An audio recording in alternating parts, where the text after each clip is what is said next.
So ngayon kapag ma'am, for example, minor po, may kasama po akong minor na mag-travel, ano po yung mga requirements? So kapag magta-travel po yung minor na hindi kasama yung parents, make sure na meron po kayong travel clearance. May nag-share sa akin na ma'am, kasama ko yung kapatid ko pero hindi kasama yung parents. Kasama niya yung mga kapatid niya, pero merong isa sa kanila minor.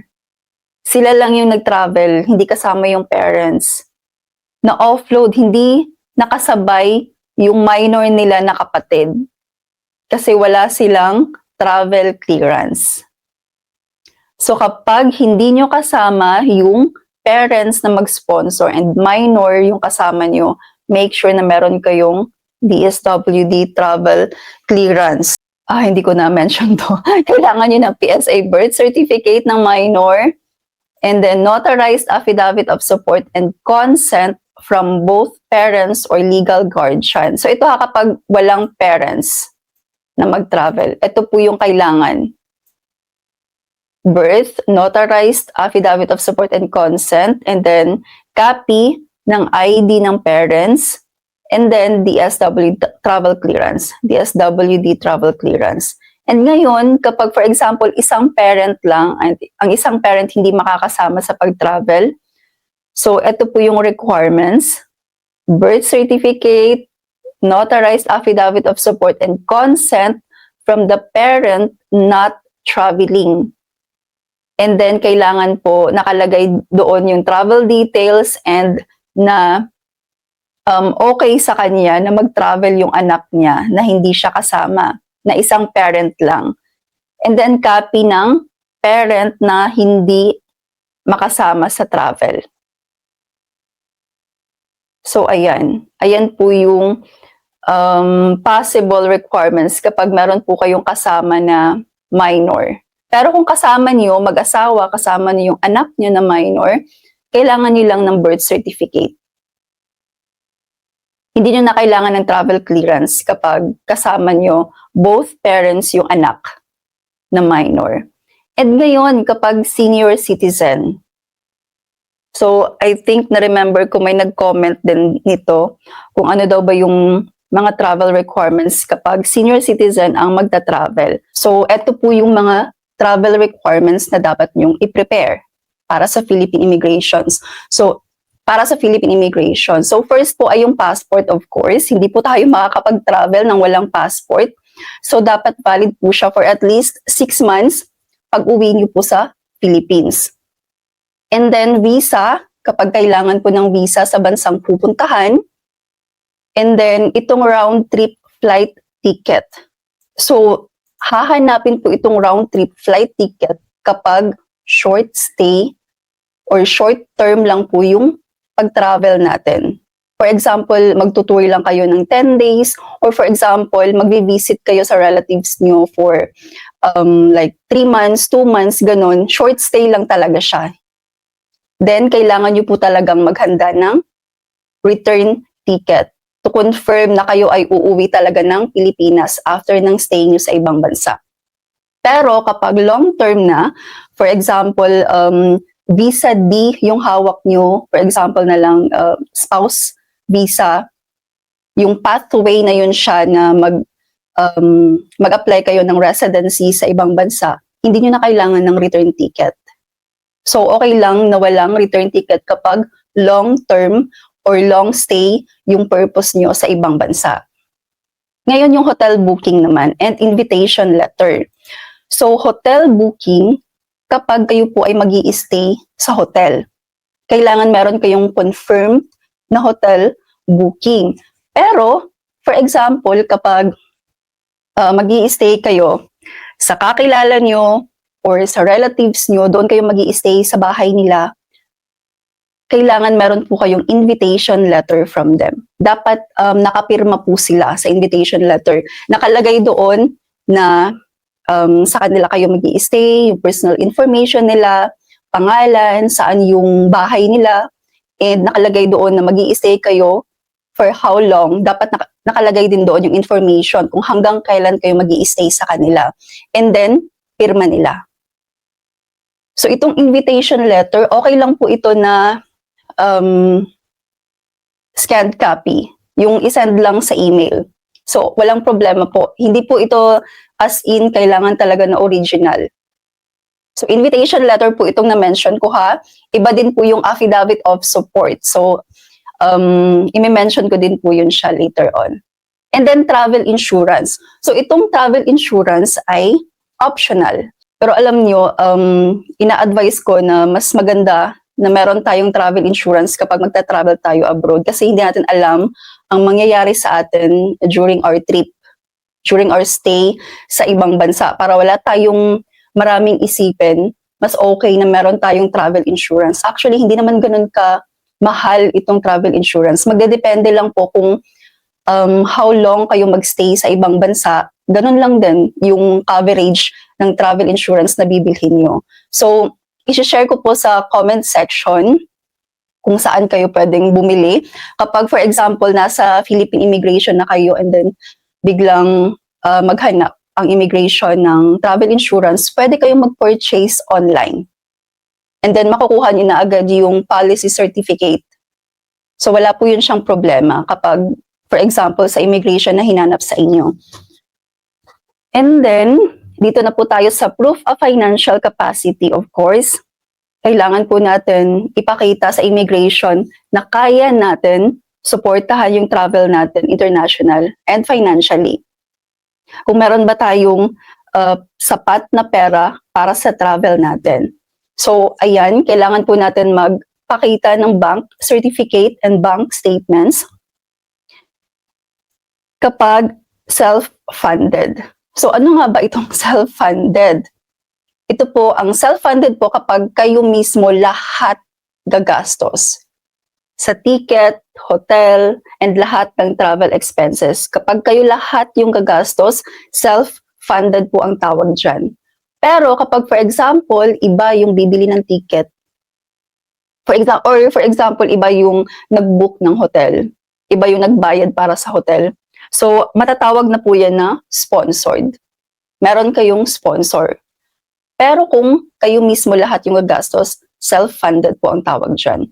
So ngayon, itong affidavit of support, saka po ito hahanapin sa Philippine Immigration kapag sponsored ang travel. Kapag hindi kayo yung bumili ng ticket or kapag hindi kayo yung nag-provide ng accommodation. And kapag, for example, kayo yung bumili ng ticket, kayo din yung nag-provide ng hotel, pero hindi enough yung financial capacity nyo to travel. For example, unemployed kayo sa Philippines. So, mas maganda na meron po kayong affidavit of support kasi mataas po yung chance na hahanapin ito sa inyo. Kapag kayo ay unemployed, walang work, walang business, as in wala kayong source of income sa Pilipinas, and hindi kayo yung bumili ng ticket, or merong iba gumastos para sa travel nyo, then kailangan meron po kayong affidavit of support. And kapag sponsored po kayo ng relative nyo from 2nd up to 4th degree. So kasi ang sa 1st degree po, yun po yung spouse, yung asawa natin, yung anak natin, and yung parents natin. Yun po yung 1st degree relative. So kapag dito po sa 1st degree relative, yung sponsor nyo, hindi nyo na kailangan ng affidavit of support. For example, asawa nyo yung sponsor nyo. For example, kapag anak nyo yung sponsor nyo. Kapag parents ang sponsor nyo, hindi nyo na kailangan ng affidavit of support. Mataas yung chance na hindi na kayo hahanapin ng affidavit of support. Pero maghanda kayo ng proof of relation sa sponsor nyo. For example, kapag asawa, maghanda kayo ng marriage certificate. Kapag anak or parents, maghanda kayo ng birth certificate. Pero itong affidavit of support ay posible talagang hindi nahanapin. Pero kapag 2nd up to 4th degree na, for example, kapatid, or pinsan, tita, tito, kapag doon na po belong yung sponsor nyo, kailangan nyo na pong mag-provide ng affidavit of support kasi mataas po yung chance na hahanapin po ito sa inyo sa Philippine Immigration. And then kapag sponsored po yung travel, kahit na meron kayong affidavit of support and guarantee, mag-provide din po kayo ng proof of relation nyo sa sponsor. For example, kung ang sponsor nyo ay boyfriend, girlfriend na nasa ibang bansa, so mag-provide po kayo ng proof of relationship. Mga photos together, chat conversation, or proof of remittances pwede din ipakita sa immigration. And then, copy ng ID ng sponsor nyo. Either passport or any valid ID nila. Copy lang naman. Pwede nyong isend via email, scanned copy, okay lang po yun siya. So itong affidavit of support, kailangan po ito original.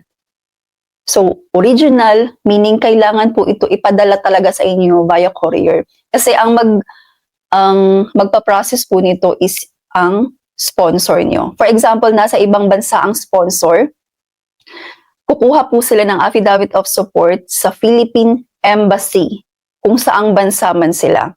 For example, kung nandito sa Germany yung sponsor nyo, so kukuha po yung sponsor nyo sa Philippine Embassy sa Berlin or sa Frankfurt. So sa Philippine Embassy po ito siya kapag nasa ibang bansa.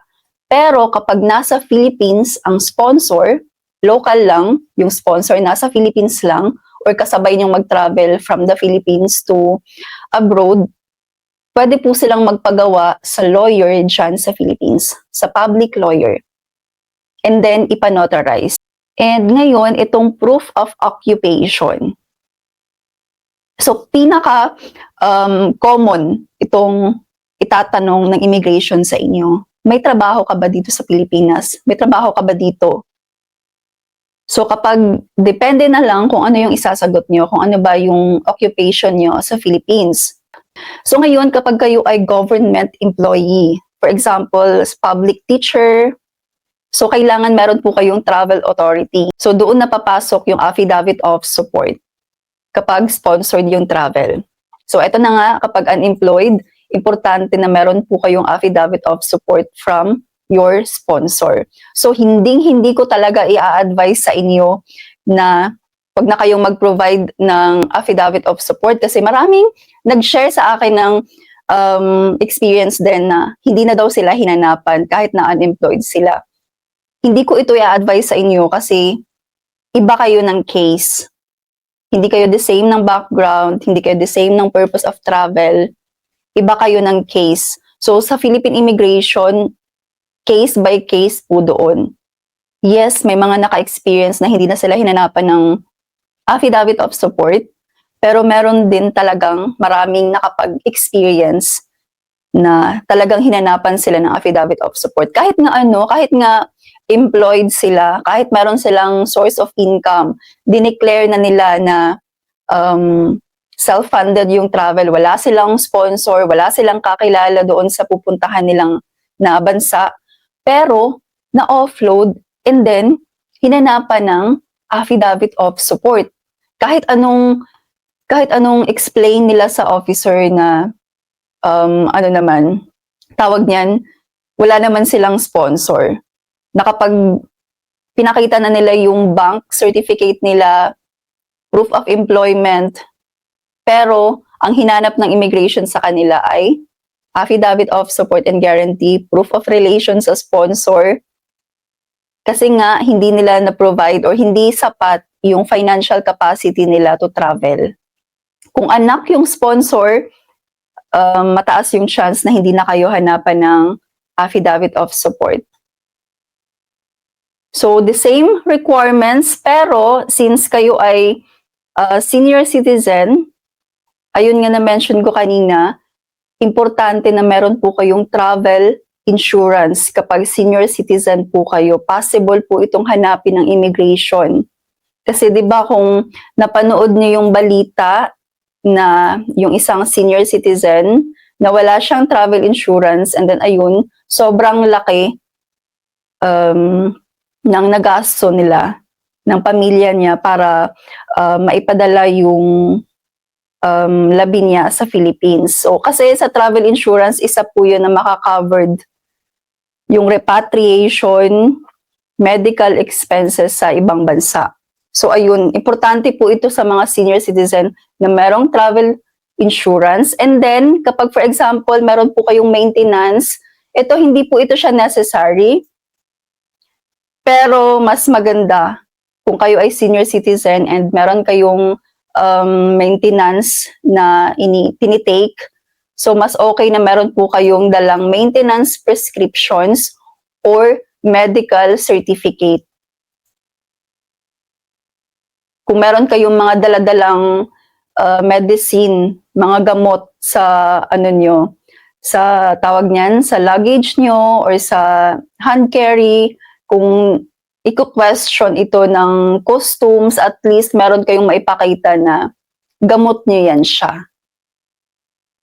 And then, doctor's clearance if the senior has a known health condition and will be on a long-haul flight. So kapag, again, hindi ito siya necessary, pero mas maganda kung meron kayo nito para sa safety nyo na din. And then kapag magbubook kayo ng flight, actually nakita ko na to, pwede kayong mag-request ng assistance. Kung kailangan kung kailangan nyo ng assistance sa airport mismo, for example, sa mga senior citizen, kapag magbubook kayo ng ticket, mas okay na i-request nyo sa airlines na kailangan nyo ng assistance para prepared sila pagdating nyo sa airport, prepared sila kung ano yung mga dapat gawin para ma-assist kayo. So mas maganda talagang i-declare. Kung meron kayong mga senior citizen na family member na mag-travel, make sure to declare sa ticket nyo na kailangan ng assistance.